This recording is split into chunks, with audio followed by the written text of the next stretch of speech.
में जाना, लोटा भरकर जल समर्पित करना, और कभी तुम्हारे जीवन में अगर तुमको लग रहा है कि मैं दुखों से पीछा छूट ही नहीं रहा, तब उस जगह पर बेलपत्री के मध्य भाग में पीला चंदन, ये जो पत्ती है और ये दो पत्ती हैं, ये बड़ी पत्ती और ये बीच की जो दो पत्ती हैं, इसके बीच में जो डंडी का भाग रहता है, जो बीच में डंडी का जो भाग है, बड़ी पत्ती और ये दो छोटी पत्ती के मध्य में जो डंडी का भाग है, उस डंडी के भाग में पीला चंदन और एक अक्षत पीला शंकर भगवान को आप अगर प्रदोष काल में समर्पित कर रहे हैं तो ये निश्चित है कि धीरे धीरे कर कर वो दुख समाप्त होगा, वो दुख कटेगा ही। कभी आपको मौका मिला हो और आपने रावण संहिता पढ़ी हो, कौन सी संहिता? रावण संहिता। क्योंकि रावण शिव का उपासक था, भजन करने वाला था। शिव तांडव स्तोत्र आज भी लोग रावण का एक आनंद में पढ़ते। तो शिव का उपासक है रावण, शंकर का उपासक, विद्वान भी था, ज्ञानवान भी था। वो तो देवता के हाथ से मरना था उसको, इसलिए उसने मांगा ही यही था, जो मांगा वो मिला। तो रावण संहिता अगर किसी ने पढ़ी हो तो उसको मालूम होगा, रावण संहिता में 4 तरह के तिलक का महत्व बताया। कितने तिलक? 4। उन 4 तिलक में सर्वश्रेष्ठ तिलक रावण बताता है। एक तिलक सर्वश्रेष्ठ है, वो है दुर्वा। जो दुर्वा होती है, उस दुर्वा को जलाकर उसकी भस्म तैयार कर कर उसमें गाय का, श्वेत गाय, कौन सी गाय? सफेद, उस गाय के शरीर पर कोई दाग ना, उसके शरीर पर पूर्ण तरह से श्वेत हो, ना लाल उसमें कोई धब्बा हो, ना काला धब्बा हो, ना कोई कलर हो, बस केवल श्वेत। रावण संहिता में 4 तरह के तिलक का प्रमाण दिया। तो एक तिलक रावण संहिता में वर्णन आया, एक तिलक का जो व्याख्यान वर्णन किया गया, उसमें दुर्वा को जलाकर राख कर कर भस्म बनाकर उसमें गाय का घी, देसी गाय का घी मिलाकर और उसका बिंदी, उसका तिलक मस्तक पर लगाकर या नैनों में सुरमा लगाकर जो व्यक्ति जिस किसी से मिले वो उसका हो जाता। उस दुर्वा में इतना प्रबलता आ जाती है, अमृत तत्व जुड़ा हुआ है दुर्वा के। रावण संहिता में 4 तिलक बताएं, उसमें से सबसे 4 तिलक में अलग अलग, एक बेलपत्री की जड़ का तिलक है, एक आंकड़े की जड़ का तिलक है। रावण संहिता में 4 तिलकों का वर्णन है, उसमें मुख्य है सबसे ज्यादा।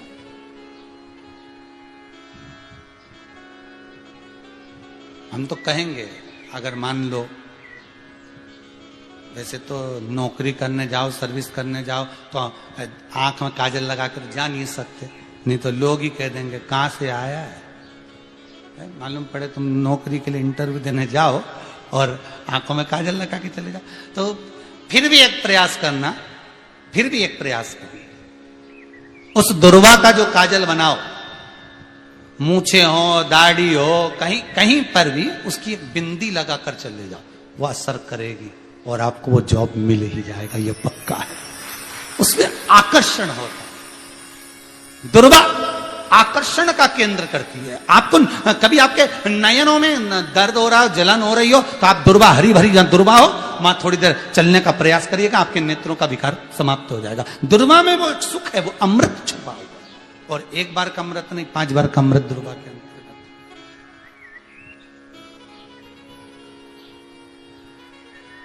कौन से देवता हैं जिनके ऊपर दुर्वा का जल दूध में मिला हुआ छीटा जाए? श्वेत गाय के। देखो, दूध का प्रमाण बार बार दुर्वा के साथ आया, उसका कारण क्या है? क्या कारण हो सकता है उसका? उसका एक कारण है, समुद्र मंथन के समय पर सबसे पहले कुछ निकला था, तो समुद्र मंथन में सबसे पहले निकली थी गौ माता निकली थी। क्या निकली थी? गाय। सबसे पहले निकली थी गाय। और कितनी गाय निकली थी? 5। पहली नंदा, दूसरी सुभद्रा, तीसरी सुरभि, चौथी सुशीला, पांचवी बहुला। ये 5 गाय समुद्र मंथन में निकली। अब समुद्र मंथन में जब गौ माता निकली तो सारे 33 कोटि देवता मंथन में जो लगे हुए थे, उन मंथन को करते करते देवता थक चुके थे। सारे देवता थक चुके थे। बहुला सुरभि और सुशीला से बोली, सुभद्रा से बोली, नंदा से बोली, अपना काम है, एक काम करो, अपन आप रूप दूध की धार बहाना प्रारंभ करो। अपने आप दूध की धार हम मृत्युलोक में हम भेजें इन देवताओं के लिए, तो देवताओं को अमृत तत्व मिलेगा, आनंद होगा। और गौ माता ने ऊपर खड़े होकर जो दूध बहाना प्रारंभ करा, वो देवताओं के मुख में आधा तो गया और आधा दूध समुद्र पर जब गिरा, और जो मंथन चल रहा था उस मंथन के चलते, कभी दूध का दही का मंथन करना तो क्या निकल कर आएगा, मक्खन आ जाएगा। वो मक्खन तेड़ता हुआ समुद्र की लहर से दुर्वा पर जा पड़ा। इसलिए आज भी दुर्वा के साथ में गौ माता के दूध का बड़ा प्रमाण है। वो भी देसी गाय, जर्सी नहीं, विदेशी नहीं, देसी गाय। और देसी गाय का दूध का बड़ा बड़ा प्रमाण है सब। हम कई बार कथाओं में कहते हैं, जैसा खाया अन्न, बोलते जाओ, वैसा हो गया मन। जैसा पिया पानी, वैसी हो गई वाणी। और जैसा पिया दूध, वैसी बन गई बुद्ध। बुद्धि कैसे बनी है? दूध से बनी। डब्बे का दूध पियोगे तो डब्बे हो जाओगे, थैली का दूध पियोगे तो थैली, बोतल का दूध पियोगे तो बोतल। दूध का बड़ा असर।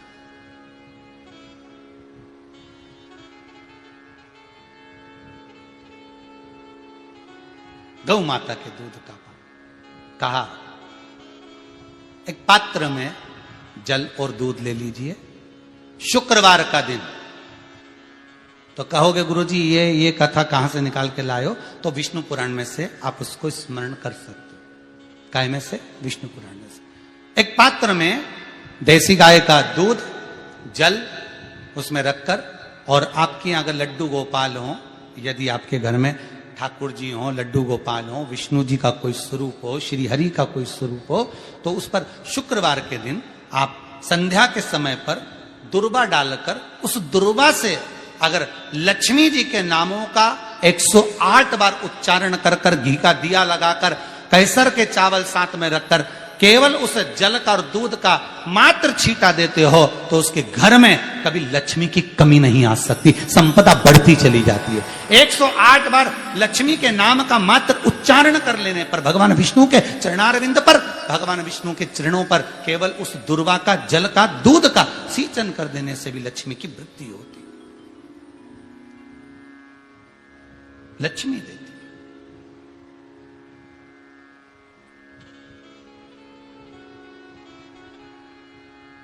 दुर्वा बढ़ती है, और दुर्वा का एक बहुत सुंदर गुण है महाराज, बहुत सुंदर गुण है दुर्वा का। जहां पर उसके भीतर गांठ आती है ना, वहां से 2 रास्ते बना देती है। बोलो बनाती कि नहीं बनाती? कभी दुर्वा देखी होगी आपने? जहां गांठ आई वहां 2 रास्ते बनाएगी, फिर गांठ आई फिर 2 रास्ते बनाएगी, फिर गांठ आई फिर 2 रास्ते बनाएगी। दुर्वा का क्रम ऐसा है कि हम भगवान को दुर्वा क्यों देते हैं, उसका कारण यह है कि मान लो, हे परमात्मा, हे शंभु, हे गणेश, हे प्रभु नारायण, अगर मान लो मेरा एक रास्ता चलते चलते गांठ पड़ जाए, एक रास्ता मेरा बंद हो जाए, तो वहां से मेरे दूसरे रास्ते खोल देना। इसलिए दुर्वा भगवान को समर्पित करी जाती है। दुर्वा को समर्पित करने का क्रम ही यही है कि मेरे मार्ग खुल जाए, मेरी राह खुल जाए, मेरा मार्ग चारों तरफ खुलता चले। दुर्वा नीचे की ओर चलते चलते मार्ग खोलती चली जाती है।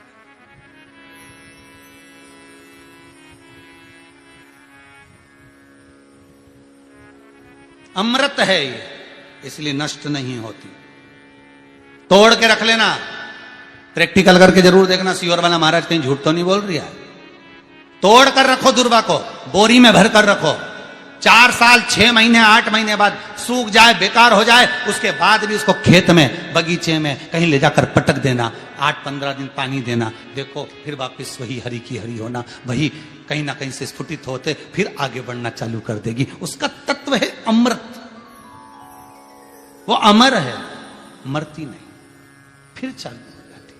शिव कहते हैं यही अमरता है, यही अमरता है कि दुख आया तो मरने की नहीं सोचना है। तकलीफ आई, कष्ट आया, रोग आया, बीमारी आई, थोड़ा सा तकलीफ आ गई, थोड़ी बीमारी आ गई, थोड़ा दुख आ गया, तो ये मत सोचना हमें मरना है, नहीं नहीं नहीं, अभी तो और जीना है। आया दरवाजे तक रोग, आया दरवाजे तक बीमारी, आया दुख दरवाजे तक, दुख क्यों ना आएगा? हमारे पूर्व का कर्म है तो दुख तो मिलना ही है। कोई महाराज जी तुमसे कह दे कि तुम्हें दुख ही नहीं आएगा, मैं बैठा हूं, तो महाराज जी से कहते ना तुम्हारे चरण कहां हमें बता दो, क्योंकि दुख तो आएगा। जैसी करनी वैसी करनी। जो पूर्व में कर कर आए हो, भले आज तुम किसी को दुख नहीं दे रहे, भले आज तुम किसी को तकलीफ नहीं दे रहे, पर पूर्व का कर कर आए हो वो तो भोगना पड़ेगा। 2 कारणों से मनुष्य का शरीर मिलता है, एक कर्म का भोग भोगने के लिए, दूसरा भगवान का भजन करने के लिए। भजन भी करो और दुख भी भोगो, जो मिला है किस्मत। रटते रटते बीती रे उमरिया, रामा रामा रटते रटते बीती रे उमरिया, रघुकुल नंदन कब आओगे, रघुकुल नंदन कब आओगे, दास की झोपड़िया, रामा रामा रटते रटते बीती रे उमरिया। बस इतना।